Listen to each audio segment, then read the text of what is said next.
We begin with the brilliant Morgan Freeman. In conjunction with National Geographic, they released The Story of God. Season 1, Episode 5, titled Why Does Evil Exist? 32 minutes into that episode, you find an experiment. An experiment that demonstrates that everything you're about to hear in this epic presentation is valid. This is the solution that society needs right now, without a doubt. In the experiment, there is a small classroom with a small group of kids, basically 6 years old. And there's a game, and they have to play to compete, to make the most points, to win the big prize. But the game was designed to be too hard. Because the game was designed to really encourage them to cheat. And then they play the honor system. So they all leave the room, and each student comes in one by one and plays the game. Now, they don't realize that there's a hidden camera watching them the entire time, and that's what we see. And we watch each kid cheat. All of them. One kid opens up the door to see if anyone's coming. They all cheat. That's the world we live in now. Then they did the exact same experiment with one major difference. There's an empty chair in the room. And the teacher says that in that chair is a special guest, a princess, who has the magical ability to be invisible. And then they run the game.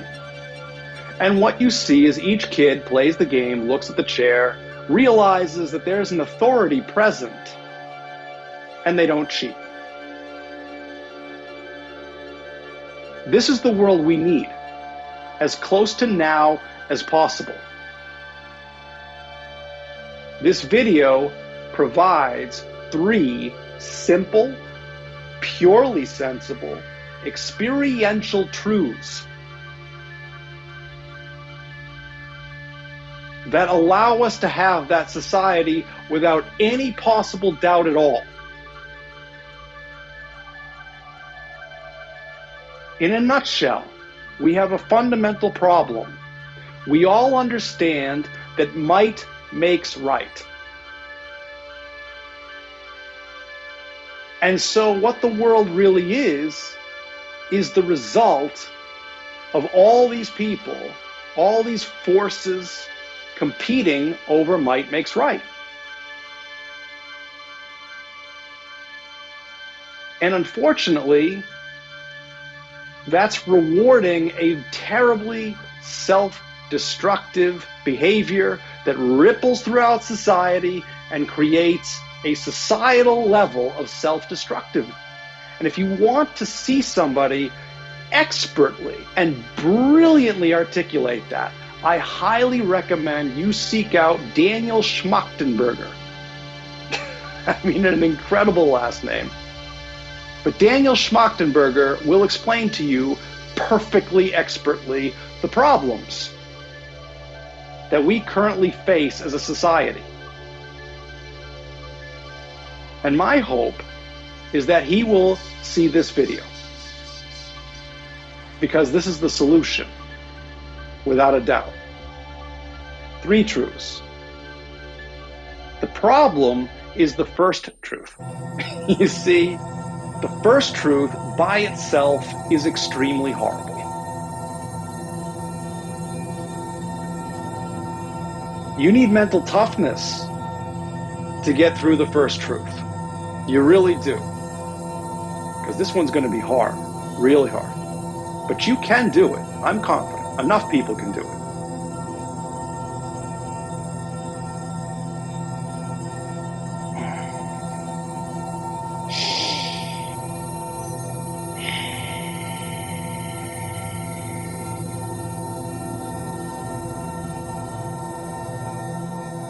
I need a little water. Start a little water. Cheers.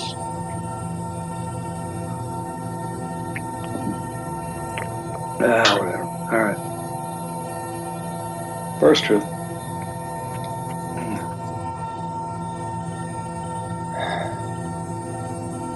We start with a simple question. Is whatever happens? There's only one perfectly fitting answer, but of course you can come up with any answer you want. No, whatever happens is not happening. You want to settle upon that? That's up to you. It's a total dead end. And therein lies the problem with nonsense. We need sense. Sense is required for critical thinking. Sense is required for a genuinely peaceful mutual understanding that gives us the civility necessary for the stability to raise our children healthily. Nonsense is the weaponizing of meaning, ultimately. Sure, you'll find some people who settle upon nonsense because it makes them feel good. And because they're like-minded, they share that comfort. But eventually, they're going to run into someone like me, for example, who will not subscribe to their nonsense. And so they need to weaponize the situation for they need to weaponize the situation for persuasion. So let's say they put a gun to my head. And they say, now do you understand what you're calling my nonsense? And my answer to that is, no, but I can make perfect sense of the gun you got to my head. You see, sense doesn't go anywhere. We need to make sense to function in every single task we do. Nonsense is the worst form of tribalism because the only resolution is violent domination. So if you want to be in the world of nonsense through postmodernism, whatever it is, that's up to you.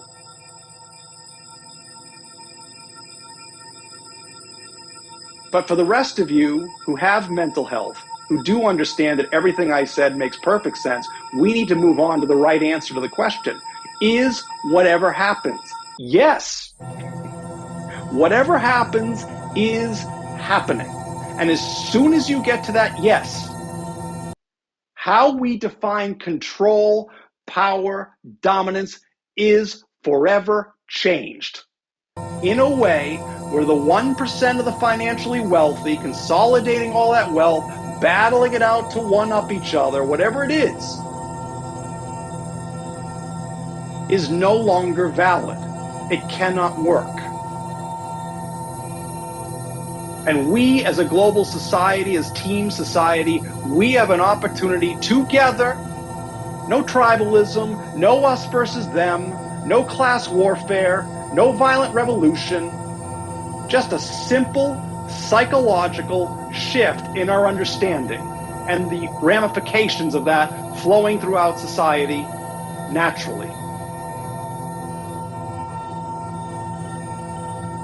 We have a word in the English language that means whatever happens. And that word is reality. The totality of existence, actuality, reality, whatever happens. Now, it has been popularized for a long time that the base of control is the human brain. That you are in control. You are accountable. This is obviously wrong. This is the horrible part. Let's do the horrible first truth. Let's get through it. You can do it. We can do it. Circumstance is control. You make your decisions, your free will exercise is based on your circumstance. If you see a professional athlete playing their game, they're playing their game based upon what's going on in the game, right? The world existed before any of us were put onto this world. Control is circumstance. Circumstance is control. You can expand your circumstance to the point where you have zero control. And then if you take it all the way out to the reality scale, where reality is defined as whatever happens, well, that's obviously perfect control. It fits literally perfectly, and all of humanity has utterly rejected it. Boo! And why is that? Because now we have a purely oppressive reality that we all serve perfectly and purely and permanently. Do we get any benefit for that? No. So what happened, in effect, is somebody wrote in the dictionary that reality is whatever happens, close it, put it away, don't look at it, don't ever go there.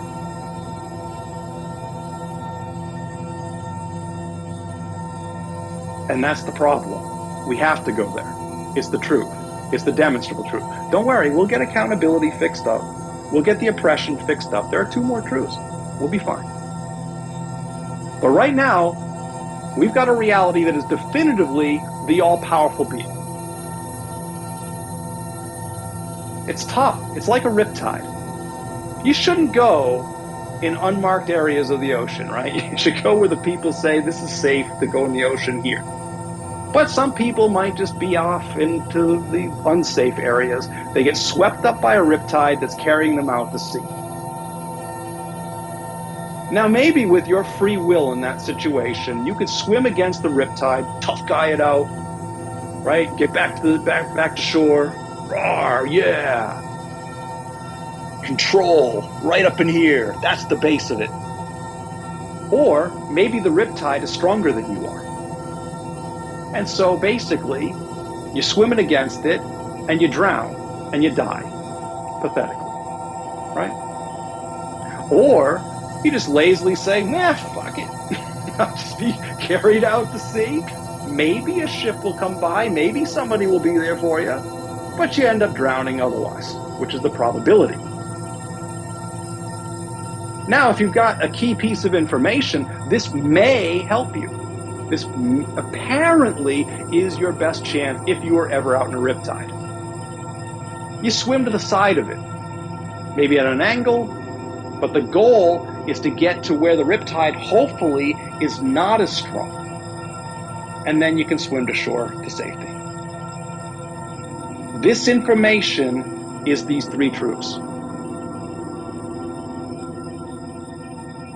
Reality is not just definitively the all-powerful being. Reality is demonstrably the all-powerful being. And if you ever disbelieve that, then all you need to do to prove yourself right is defy reality, ever so slightly. Defy whatever happens.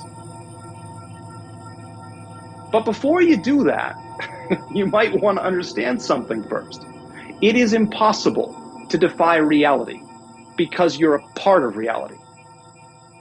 Your thoughts are a part of reality, your decisions, your free will, your actions, your tools, your weapons. Your effort to defy reality is ironically a part of reality. There's no friction there. Reality is demonstrably the all-powerful being.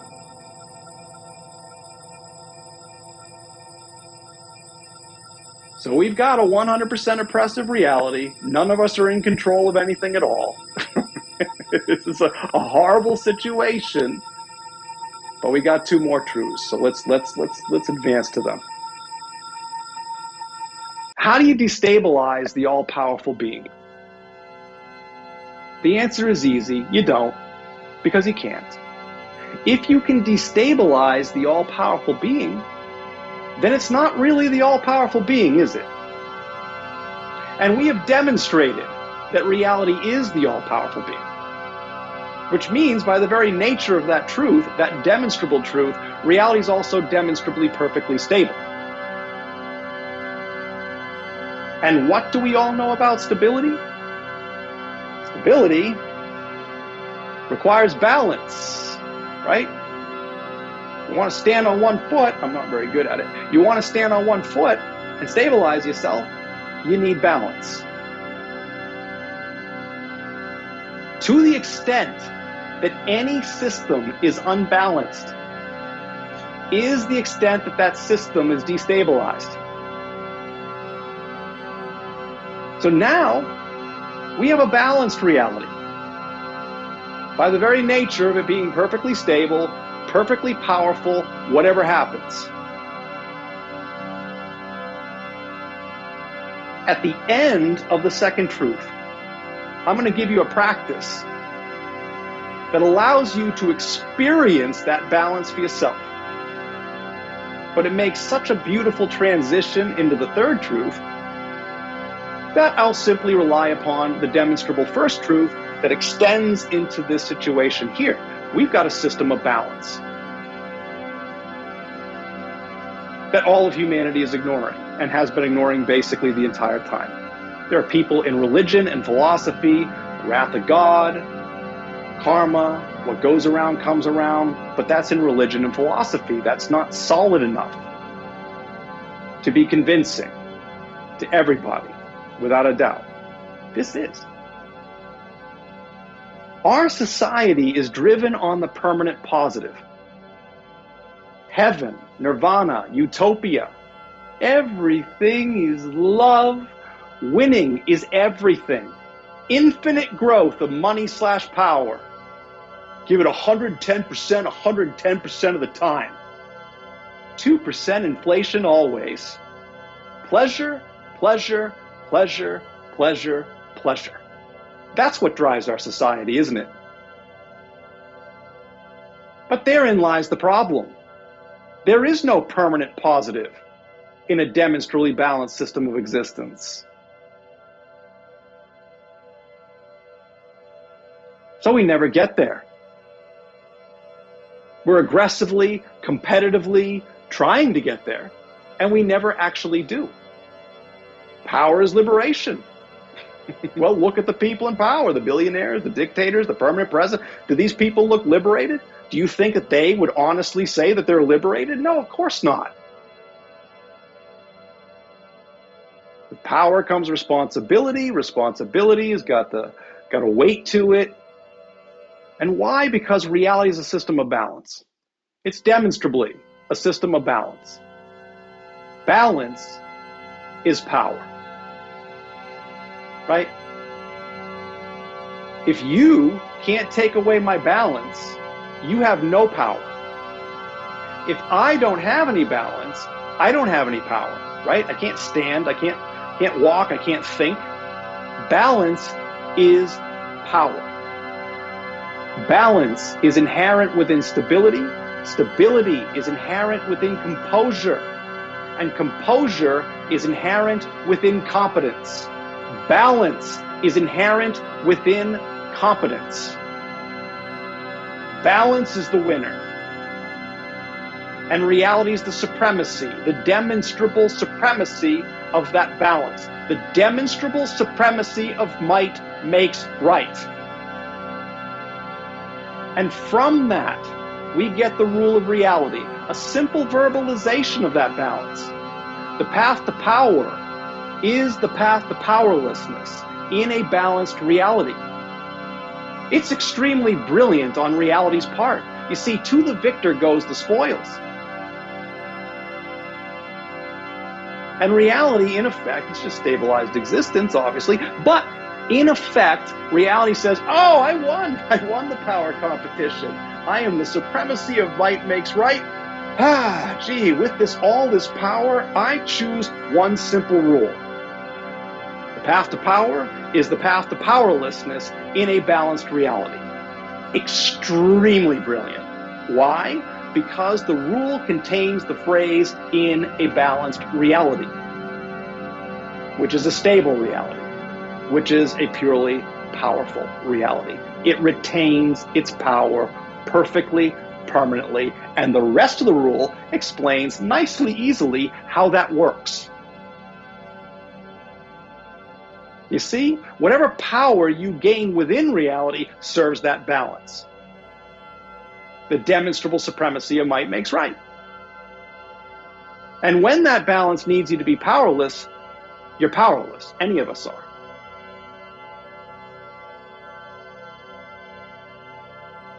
Demonstrably, factually speaking. Undeniably.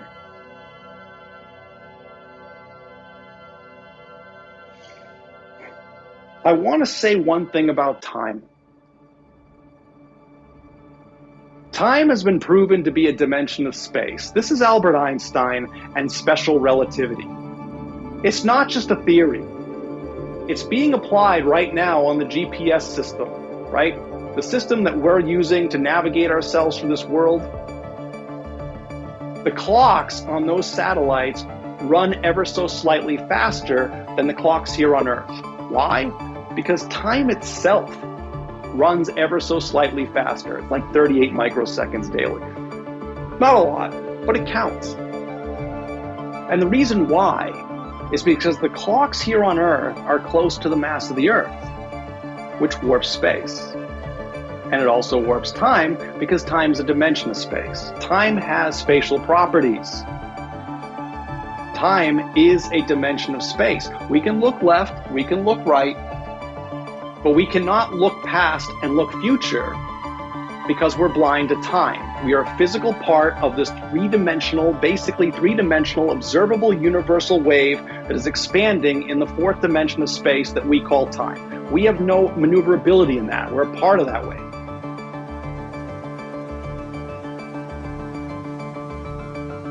Time is a dimension of space. Time is a dimension of space, which means all time exists in one spatial moment, which is this one. This is the only actual moment that exists. If you and I are having a conversation in the so-called present moment, face to face, the light has to bounce off of me, reach your eyes, be processed by your brain. It happens really quickly, but it's not instant. So the entire time in that, quote, present, unquote, conversation, you are always getting an ever so slightly outdated version of me, and I'm always getting an ever so slightly outdated version of you. Time is relative. Space is relative. Time's a dimension of space. Reality is a perfectly stable system of existence that contains the entire spatial dimension of time within it. That's how it can be stable, motionless. Very important. But I digress. Balance is power. The rule of reality is really the only rule you need. How you spend dominance is ultimately how you spend dominance against yourself. This is where humanity is. I'm not a golfer, but I don't have to be to make the point. If I got the ball on the tee, and I got my club down here, and I pull the club back up, and I swing down, and I just hit the ball and stop. Okay, I think basically everybody who plays golf would be horrified. Maybe that's an exaggeration, but you see, nobody in golf does that. They all swing the club, they bring the club up, probably do something better with their hips and their feet and all sorts of great stuff, and they swing it down and they follow through like this. Right? That's what you'll see the pros do basically. That's what you see in the video game of it. Okay? So what humanity is doing when it comes to dominance itself, control, power, with all the stuff that's going on in the world right now, is the equivalent of this. Boom. We don't have the follow through. Right? We define dominance as here's a context, go into that context, beat the crap out of somebody or somehow win that situation, earn the championship, whatever it is, step outside of it, point to it and say that's dominance. No, that's partial dominance. You need the follow through, right? You can't just do this, you need this. And when you get the full follow through effect, that's the rule of reality. That's saying that whatever dominance that you secured in that context must, without a doubt, have a balancing counter-dominant pressure.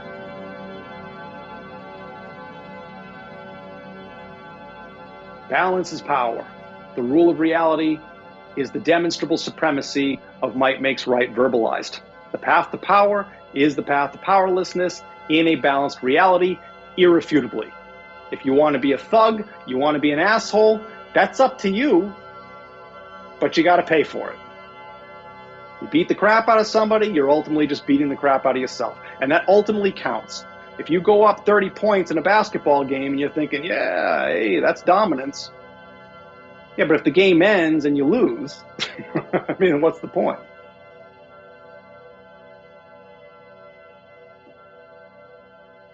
What's beautiful about the rule of reality is it's not a condemning rule. It's not judging you harshly, right? It's not a being on a cloud pointing down at you and going, I see what you've done, you sleazy scum, and I'm going to punish you for it. That shit needs to go. Reality is objectively accountable for everything that happens because reality literally is everything that happens. There's no judgment. There's no condemnation. There's no condescension. It's just a simple rule. You want to be a murderous pile of shit? Okay. But reality will be utterly merciless in its response to you eventually. Demonstrably, factually speaking. Not religiously speaking, not philosophically speaking, not just subjectively speaking, without a doubt. When you mess with somebody within reality, you're obviously messing with reality. The demonstrable supremacy of might makes right reality, and is 100% guaranteed to mess back in a way that you will not appreciate. And only when you pay in full for what you've done, well, then you can move on to something else. The path to powerlessness is the path to power in a balanced reality. The inverse also works. If you're suffering in this world, that's a great statement to hold on to. The path to powerlessness is the path to power in a balanced reality. I always hold on to it because I know that means that the powerlessness wave is always temporary and it leads to the power, freedom, liberty.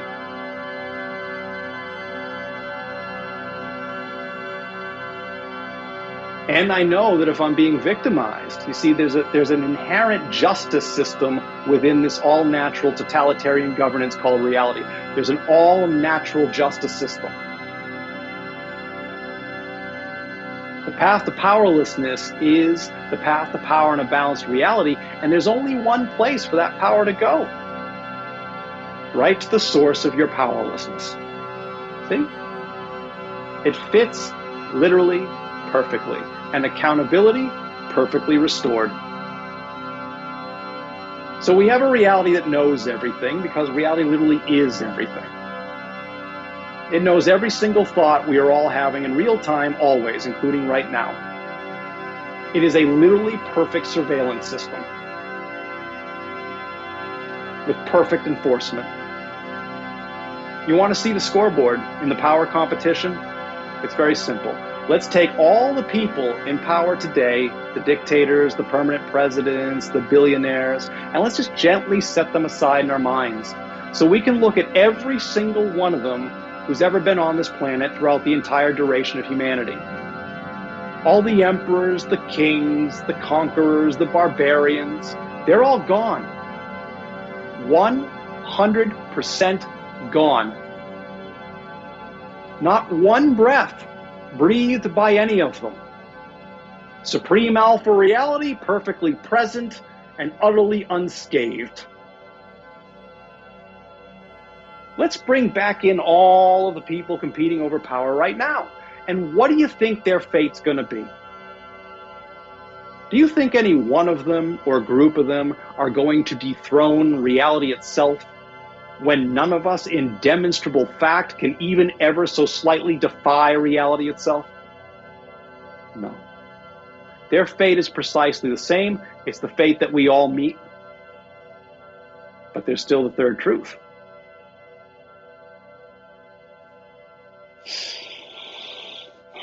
There's a practice that has existed for thousands of years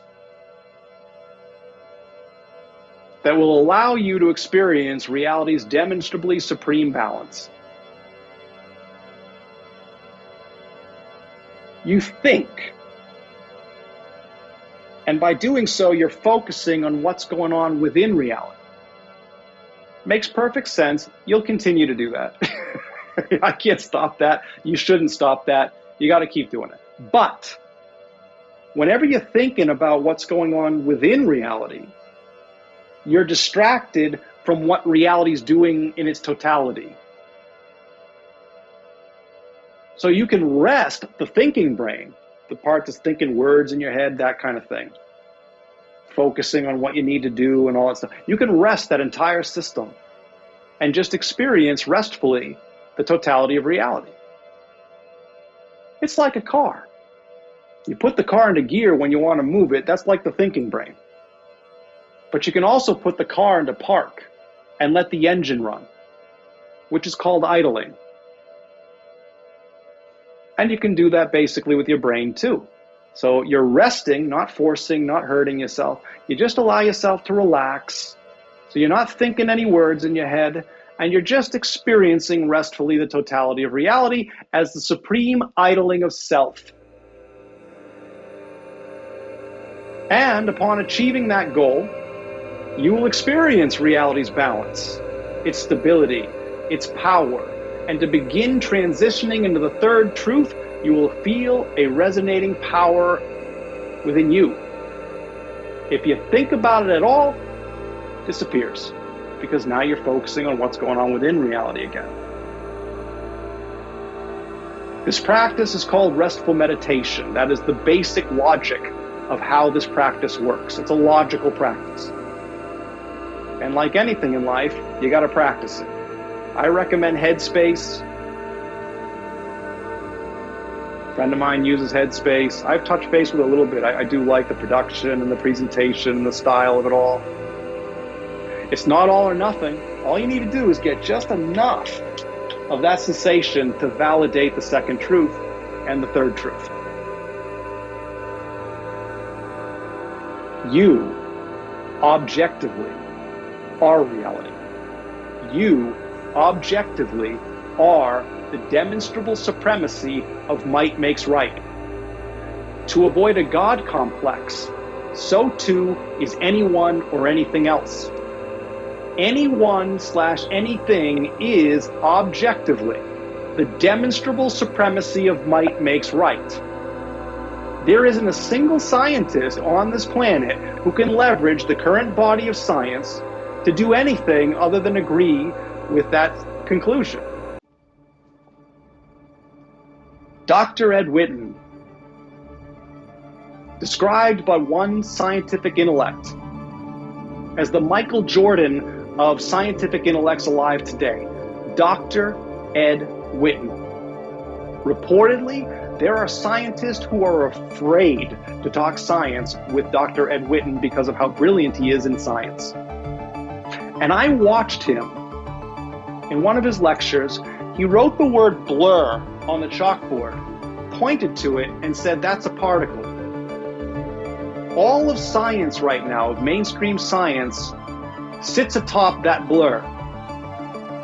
Right? You've got your physics, then your chemistry, your geology, your biology, your astronomy, that kind of idea. And it all sits atop the particle right now in science, which is the blur.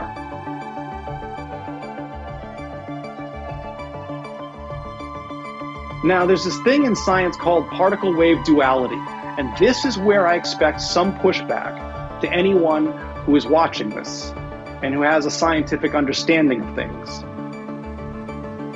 Because they're going to look at a seamless reality and maybe challenge that.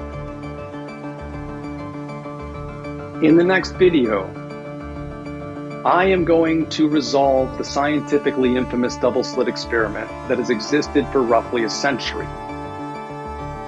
And it's all by removing particle wave duality. I'm going to give you a hint in a moment for the scientific community and anybody who's interested as to what I'm about to do. But after I do that, one sentence A very simple sentence, and no, the particle is not conscious. Don't worry about it. It's very simple physicality. Just requires a seamless reality to achieve it. It'll be fine, it'll work. Okay. After that, the next video, I'm going to replace the blur that all of mainstream science sits atop right now with an anchor certainty called the universe. I'm going to take simple, mainstream scientific conclusions that are well established, and I'm going to put those puzzle pieces together in a way that gives us the actual definition of the universe. But for now, we can look at this situation like this. You're probably tempted to draw a boundary that separates my hand from the air around it. Makes sense. I mean, I can move my hand, I can turn it, wiggle my fingers, do all this kind of stuff. There's got to be a boundary separating my hand from the air around it, right? That's sense. But it's not when we fully realize the situation. You see, the scientific community has been brilliant at reductionism, breaking things down to better understand them. And they have been so brilliant at it. They broke things down millions of times smaller to the atomic level. And then they went millions of times smaller than that down to the subatomic level, where they find the blur. So, where does the blurry particle of my hand end and the blurry particle of the air begin? Right? It's like this. If we're all standing on a beach, all 8 billion of us, and we're watching, we see the first 2 waves come in, we're all saying those are 2 separate waves. All right, well, let's launch a drone. It's got a camera on it. It looks down between the 2 waves, which are always moving, by the way. And you say, okay, well, the surface of the water is completely seamless. It's completely smooth. So where exactly is the seam? Where is the distinction between these 2 waves, where we perceive it to be? Not just part of the categorization system of the brain, but an actual separation of these 2 waves. And someone else comes along and says, well, if you draw the wave from the beach all the way out to the ocean, those 2 waves are part of 1 wave. And to make matters more difficult for the scientific community, because this is just basically what they're facing at the subatomic level at our scale of existence, but even more so, their observation of the situation affects the result. It's the uncertainty principle, the measurement problem.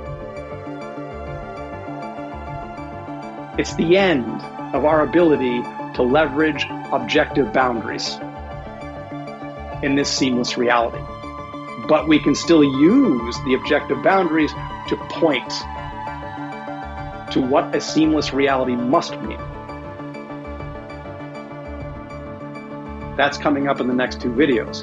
But we're talking about power, control, dominance, and getting it right to save society. You, objectively, are the demonstrable supremacy of might makes right. It doesn't matter what your skin color is. It doesn't matter how you identify in terms of gender, sexuality, how much money you have, how old you are, how much you weigh. It doesn't matter if you're a dictator, a permanent president, a billionaire, if you're a mob boss, a prisoner, an athlete, someone who's paralyzed, somebody who's homeless, an instance of AI. Anyone/anything is objectively the demonstrable supremacy of might makes right due to the demonstrably seamless nature of reality. You want to finish your quest for power? Restful meditation brings you to the supreme balance, because balance is power, and the supreme balance is the supreme version of it. Demonstrably, factually speaking, not religiously speaking, not philosophically speaking, not just my opinion of the situation. What we just did is provide a simple, purely sensible, experiential definition of the soul. One soul that binds literally every single being in the universe. And I challenge anyone to come up with a more beautiful definition of the soul than that. And by defining the soul this way, we've also now have a perfectly sensible reason to end the fear of death. We can use me as an example. I'm not ready to die yet. It happens here. But, okay, so here's my subjective self, right? Here's my human self, very clear. But I objectively am the demonstrable supremacy of might makes right. The reality self. You are too. But when I die, when this human being dies, okay, which will happen, well, the reality self remains. So behold the observable universe as the beginnings of my reality self. I'll explain in 2 videos why the observable universe is not the entire universe. Very simple, very sensible. But for now, the observable universe easily works to make my point here. According to mainstream science, there are up to 2 trillion galaxies in the observable universe. Our one Milky Way galaxy has an estimated 100 to 400 billion suns in a space that is so unimaginably enormous that if we want to go just one sun over, just the closest one, even if we can travel at the speed of light, 186,000 miles per second, 300,000 kilometers per second, even at that unimaginable speed, it would take about 4 years to go just one sun over. In our galaxy with an estimated 100 to 400 billion suns, in the observable universe with an estimated up to 2 trillion galaxies. According to mainstream science, there are way more suns in the known universe than there are grains of sand on all of Earth's beaches combined. So the next time you hear a spiritualist tell you how cold and limiting rationality is, wrong. Demonstrably, factually wrong.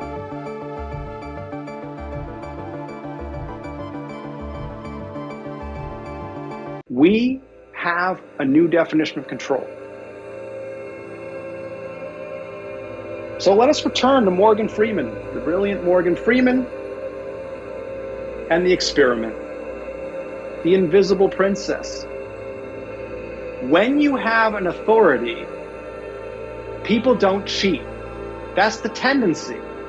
And now, without a doubt, we have the demonstrable supremacy of might makes right, that is reality itself, that is always there, always knows who you are, always knows what you're doing, and doesn't do free dominance. The goal is to achieve the first global generation of very young kids who are raised with that rule and live their lives in accordance to that one rule. Because we will have a healthy society that flourishes. It's not utopia, not utopia. There'll still be illness, there'll still be accidents, there'll still be disagreements, but it will be vastly superior to what we have now and what humanity has always had. Because we keep having a bunch of people who are trying to fight for a vacancy that doesn't really exist. And in the process, we get a terribly polluting mess, environmentally and directly against our health. We are the generations, team society right now. We are all the people on this planet who are capable of leading this transition for our future generations, the children, the grandchildren, posterity. We are the people right now, all of us, together, team society. A team divided cannot win. Anybody on a team understands that. Sports team, business team, military team, criminal team, any team. A team divided cannot win. And what divides the team? Usually, it's two alpha types who are in disagreement because they want the team to go to a place that's better for their egos. And then everybody else chooses which loyalty they want because that's their own self-advantage, right? And that's what this world has in horrible spades.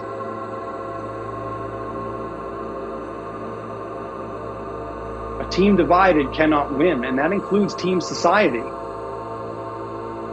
That's the team of us all. We need to change that. And we now have the basis, the proper basis, the simple, purely sensible, and experiential basis for doing that.